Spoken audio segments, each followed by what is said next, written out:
Question from Michael Bociurkiw, and we'll wrap up after that. Okay. Dobro vas bачите znova. Michael Bociurkiw. I'm a contributor to CNN Opinion.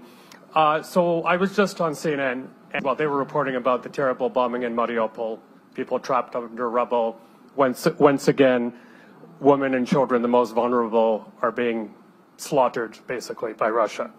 Do you think that the West should have established red lines a long time ago, including, for example, the bombing on the hospital in Mariupol when that pregnant woman died with her child? What do you think it will take for Western leaders to develop a spine to say enough is enough, that this is intolerable and something needs to be done to stop the aggression, not tomorrow or a month from now, but immediately? Thank you. That's really a very important question. And we are Ukrainians who are now here in this land in war. We have much more clarity and understanding of how speedy, rapid, and effective measures should be taken by the world community to stop this terror. It's not a war, it's a terror and basic genocide, and it's obvious. While many of European countries still do not have this sense in the moment. And I was referring to unwillingness to irritate Russia. And this is equal to the messages we hear now, the messages we heard before the war started in 2014 and longer before that. So we will learn our lessons from history, but hopefully we will cut down the amount of people who will die in Ukraine for this purpose. And in that regard, every European nation should understand that Ukrainian army, Ukrainian people now are giving you all the leverage to think of something which could stop this war and to act in a way to stop this war. So we are holding your sky at this moment. That was Olga Stefanishyna. She's the Deputy Prime Minister for European Integration, and she is, I would say, one of the more prominent and articulate and well-educated politicians here in Ukraine, and you will have seen why from that clip. So right now I'm in Rynok Square, Market Square.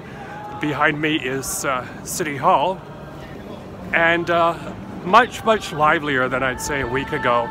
I'm noticing a lot more shops and restaurants opened, with the mayor is saying something like, I believe, 200,000 people here displaced in Kyiv. Little wonder that the business community has responded and in kind and is keeping their places open. I mean, just the number of foreign journalists here alone. You can see behind me a crew. We'll find out in a minute where they're from. That demand alone is filling a lot of restaurants, so much so, I won't say the rest.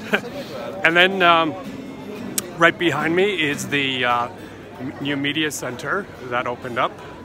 And it's appropriately in a brew pub.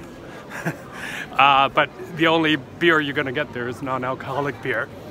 There it is behind me there. In terms of the kind of wider developments outside of this little square, well, I can tell you that a lot more discussion going on about President Zelensky and his call for peace talks.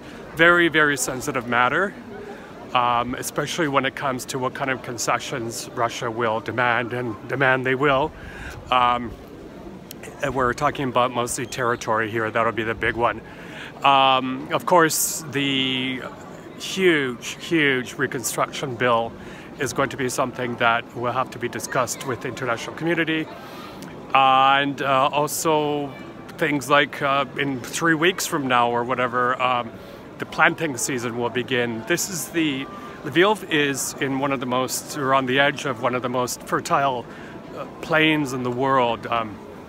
It's called Chernozem, the soil here. Cherno means the black soil. So it's going to be time soon to harvest the winter wheat and then replant for the coming season. I'm not an agricultural expert, but I did get some of that background from my friend John Schwarhoon, who knows a lot about agriculture. And then the other thing happening, President Poroshenko has been quoted as saying that President Biden of the U.S. should come to Kyiv. That ain't going to happen, but he's playing an interesting kind of sidebar role in this whole thing.